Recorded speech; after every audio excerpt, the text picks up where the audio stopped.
What's up, YouTube? It's Big Lou tapping back in with What to Do with Big Lou.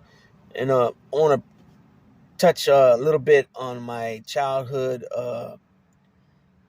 One of my favorite things to watch during my childhood, which was professional wrestling. Uh, which is still going strong to this day. Now you have a couple more promotions that's came out over the last 10 years or so. It's not just the WWF no more, or WWE, excuse me. You got the AEW, you got I think that used to be the Ring of Honor, and you got there's another promotion, I can't think of the name. I don't watch any of those, so I couldn't even tell you. But back in my day when I used to watch wrestling, as everybody knows, when my age, and I'm an 80s baby. I'm born in the late 70s, but 80s is what I can tell you, right? And so I would say my solid years of watching pro wrestling are probably 1984, 1985. And I watched it all the way up until about 1990. And then I stopped. And then in 1997, I picked back up and started watching during the Attitude Era, when it was the NWO and Hulk Hogan, Scott Hall, Kevin Nash, all them guys. Okay, but we're going to speak about the 80s right now. Okay, so my favorite singles wrestlers in WWF at the time, my favorite single wrestler in WWF at the time was none other than Ricky the Dragon Steamboat. Also, being a kid from that era, the 70s, it was also huge, probably even huger. But all those movies, Bruce Lee and all those movies, we were big on kung fu and karate and all that. So here you got Ricky the Dragon Steamboat coming in there with, wearing his, headband, his headband, his bandana on his head like Karate Kid, wearing his karate gi, karate suit, however you want to call it, coming into the ring, doing some back kicks and side kicks and roundhouses and stuff like that. So he was my favorite. And I think a lot of it had to do with not only the martial arts part of it, but also he had dark hair like me. He was darker skinned, you know what I mean? And my second had to be Jimmy Superfly Snooker. Again, he was darker. He was doing high flying stuff, things that wasn't really being done at the time, and he was doing it at a high tech level.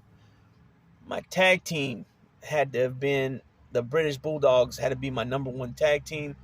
Here you got Dynamite Kid and Davey Boy Smith, cousins from England, and Matilda. They should bring the dog in, Matilda, the British Bulldog, and they were bad, feuding with the Hart Foundation, which Davey Boy Smith was married to the Hitman's sister, and then the Hitman's tag team partner, Jim the Anvil Neidhart, he was married to another sister. So all the boys of the Hart family were wrestlers, and all the sisters were married to wrestlers. That's the story I got. And they were cool too. I just didn't like them at the time because they wore pink, and to me that was you know what I mean? Trying to live that macho, trying to be macho or whatever. Anyways, my second tag team partner probably was Demolition around 1988, 87, 88. Before that, it probably was Jim. Hillbilly Jim and his cousin and uncle, whatever their name was. I used to like them for some reason. I don't know. Anyways, I also used to watch, and I used to only catch WWF on like Saturday nights and Monday nights, right? Saturday night used to be the championship wrestling matches, and then Monday night used to be Bobby the Brain Heenan and Gorilla Monsoon, and they would go over house shows and things like that. You know what I mean? I used to watch mostly Jim Crockett Promotion, which were under the NWA banner, and I used to also watch AWA Wrestling, which was out of Minnesota. Okay, so my my Jim Crockett Promotions, my favorite singles wrestler had to been Dusty Rhodes. I liked him because he was like the average guy, the common man, like he was called, the plumber's son. He was chubby, fat. He'd go in there and get busy with the best of them. Ric Flair, Arn Anderson, Ole Anderson, Tully Blanchard. He'd get in there with Ivan Koloff, all these different guys. Okay, my number two singles had to been Nikita Koloff. I like Nikita Koloff a lot. I just, I don't know what it was. I just liked his appeal. He was not. It had nothing to do with the Russian. It was just his look. You know what I mean? Him being from USSR, which he wasn't. He was from Minnesota, and Minnesota had a huge well-known wrestlers that were all the same age, give or take a year or two. They all went to the same high school or lived in that same area. Robbinsdale, Minnesota. and I'm talking about the Road Warriors. Animal and Hawk were from that area. You had Jim the Berserker Nord. You had Scott Norton, Big Scott Norton. You had Nikita Koloff, Ravishing Rick Rude, Mr. Perfect Larry Henning. You had Wayne Bloom. You had the Zinc Man, the Z Man.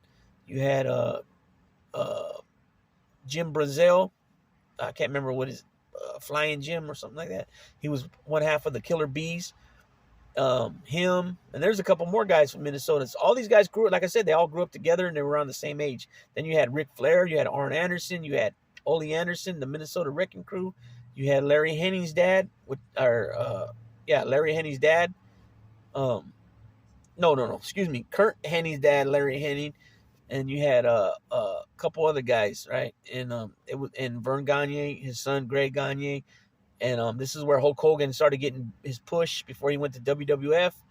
And then you had Nick Bockwinkel was a longtime champion there. Harley Rest was a longtime champion at NWA. And then you had Scott Hall started there. Diamond Dallas Page started through there. Eric Bischoff started through there. A lot of guys started through there, AWA. So, they got to be part of the talk too. But those are my favorite wrestlers, and the two promotions, WWF and Jim Crockett. This is just a little video to get my feet wet a little bit with the wrestling, see what type of comments I get back, if anybody dug it or anything. Anybody, like I always say, feel free, give me the comments. The comments always help with the algorithm. And then, we can start profiling wrestlers and stuff like that. Most of all the wrestlers all made their rounds in all these different promotions. WCCW, which was out of Texas. You had the Memphis ones. You had Florida. You had Georgia. You had St. Louis, the Missouri area. You had so-called New York, which was Vince McMahon, his dad, and then Vince McMahon, which was actually Connecticut, but they'd call it New York, Boston, all that area. You got a lot of different promotions, and like I said, most of these guys all went around. You had Australia, Japan, Puerto Rico, and a lot of these guys made big, huge money in Japan, such as the Road Warriors, such as Bruiser Brody, such as the Funks, Stan Hansen. These guys made huge money in Japan. And so with that being said, just Big Lou, just me touching the water a little bit, testing the waters with some wrestling videos. And with that being said, I'm going to go ahead and step on back. And like I said, leave comments and anything you got to say, leave it in the comment section to any of the videos. If you have any questions about anything, as long as it's legit and clean, not no bull crap, go ahead and feel free to ask Big Lou. Big Lou will answer anything. You know what I mean? And with that being said, I'm going to go ahead and tap on out again. Big Lou, what it do? With Big Lou, I'm gone.